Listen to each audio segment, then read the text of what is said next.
Bonjour mes amis d'entre nous, nous voici à nouveau et aujourd'hui je vais réfléchir avec vous sur notre parcours de la foi. Quand nous sommes arrivés à l'église, soit parce que nous avons regardé une émission de télévision ou reçu un dépliant ou quelqu'un nous a invités, nous n'avons rien compris de ce que s'est passé à l'église. Surtout si nous venions d'une religion qui était très différente. Nous ne savions pas comment prier, nous ne savions pas ouvrir la Bible et la lire. Nous ne savions pas c'était quoi une chaîne de prière, et encore moins pourquoi nous souffrions tellement. Et qui nous avons trouvé à l'église? Nous avons trouvé le pasteur, une épouse de pasteur, l'ouvrier, ou peut-être ce membre de la famille ou cet ami que nous a amenés à l'église. Ils sont devenus les premiers enseignants de la foi. Ils ont commencé à nous enseigner les premiers pas. Comment nous devions parler à Dieu et que cela devait être une chose spontanée. Comment nous devions faire nos chaînes de prière, les petites choses qui n'allaient pas dans notre vie et que nous devions changer. Nous avons commencé à lire la parole de Dieu et nous ne comprenions pas. Et plusieurs fois moi-même, je suis allée voir le pasteur, l'ouvrier, l'épouse et j'ai demandé de m'aider à comprendre le verset.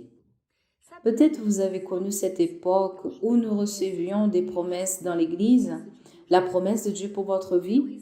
Moi, j'ai reçu une et il m'a fallu environ 3 mois pour comprendre de quoi Dieu voulait me parler. Mais à ce moment-là, je faisais déjà mes chaînes. Je lisais déjà la parole de Dieu. Je cherchais à vivre avec Dieu. Alors je suis allée voir le pasteur et je lui ai demandé d'interpréter la promesse que j'avais reçue. Et il m'a dit, vous allez chercher ce dont Dieu veut vous parler.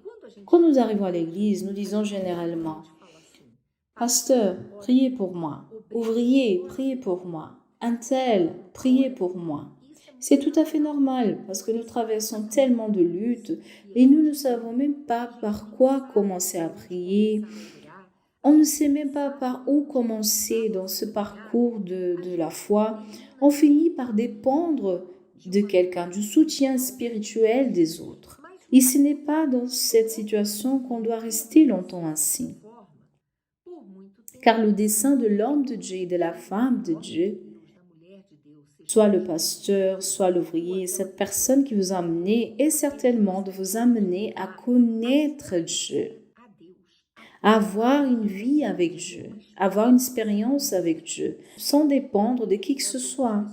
Alors, au fur et à mesure que nous apprenons, nous lisons la Bible, nous apprenons à prier, nous commençons à donner les premiers témoignages de la foi dans le sens des réponses aux prières que nous avons faites. Nous commençons à avoir le désir d'avoir cette indépendance spirituelle, une vie avec Dieu. Alors on cesse de toujours aller voir le pasteur, l'ouvrier, cet ami qui a toujours été là pour nous aider. Nous commençons à mettre nos défis, nos doutes, nos questions en prière. Car nous savons qu'à la fin, seulement Dieu peut nous répondre.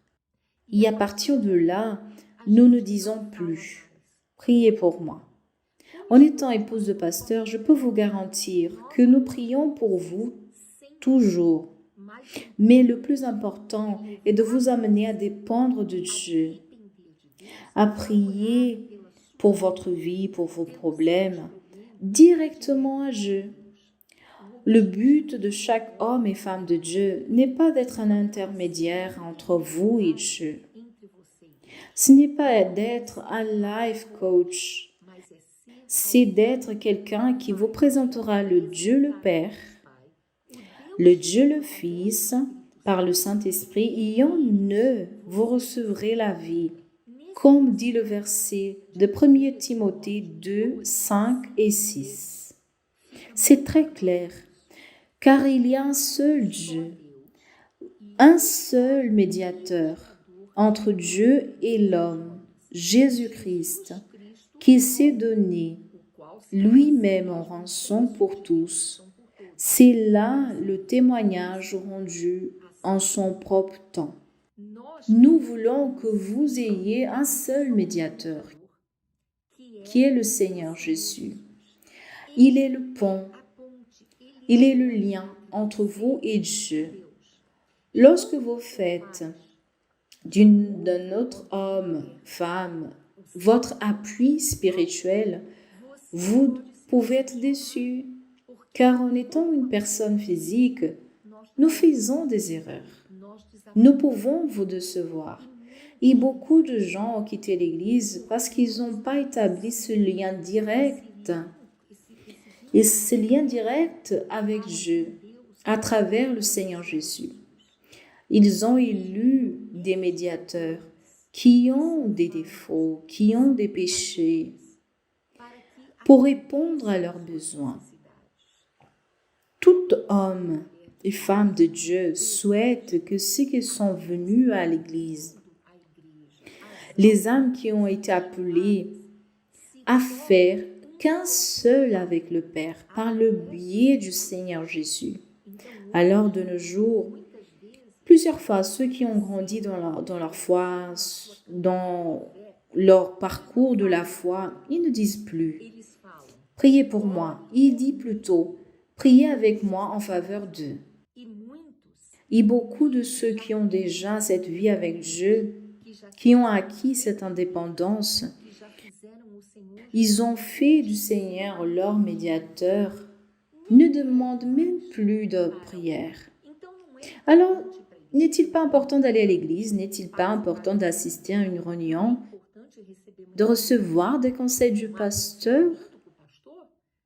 Oui, c'est important parce que nous avons tous besoin de ce moment de communion. Nous avons tous besoin d'une direction et le pasteur sera utilisé pour nous amener à voir quelque chose que nous ne voyons pas. Mais ce sera quelque chose de temps en temps. Parce que votre véritable appui spirituel est dans le Seigneur Jésus, le seul médiateur.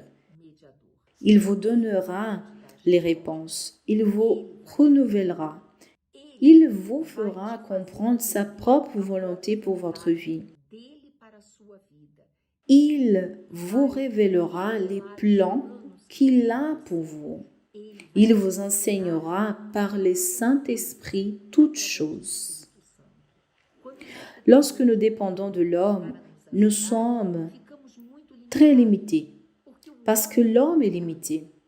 Mais lorsque nous mettons toute notre dépendance, toute notre confiance en Dieu, par le Seigneur Jésus-Christ et de le Saint-Esprit est l'Esprit de Jésus. C'est lui qui est mort sur la croix, nous a rachetés. Alors nous aurons la vie avec Dieu. Nous participons des réunions parce que le Saint-Esprit utilise le pasteur pour nous apprendre, nous révéler quelque chose de différent. Mais il ne sera jamais soit le pasteur, soit l'ouvrier, soit votre ami, soit votre mère. Jamais. Personne ne peut prendre la place Seigneur Jésus, qui est le médiateur. Vous devez affermir votre vie avec Dieu. Vous devez avoir une communion avec Dieu. Au moment que vous ne savez pas quoi faire, vous pliez vos genoux, vous parlez au nom du Seigneur Jésus et vous entendez la voix de Dieu. Vous lisez la parole. Vous n'aurez besoin de personne pour vous montrer ce que vous faites de mal, ce que vous laissez désirer, ce que vous devez changer. Parce que la parole de Dieu est une révélation afin que vous deveniez indépendant dans votre marche avec Dieu. Vous ne vous appuyez sur personne. Et une chose, je vous dis, mon ami, Jésus ne vous décevra jamais. Moi, je ne peux pas garantir cela. Ça ne sera pas intentionnel, mais je peux vous dire quelque chose. Je peux vous dire quelque chose que vous n'allez pas aimer.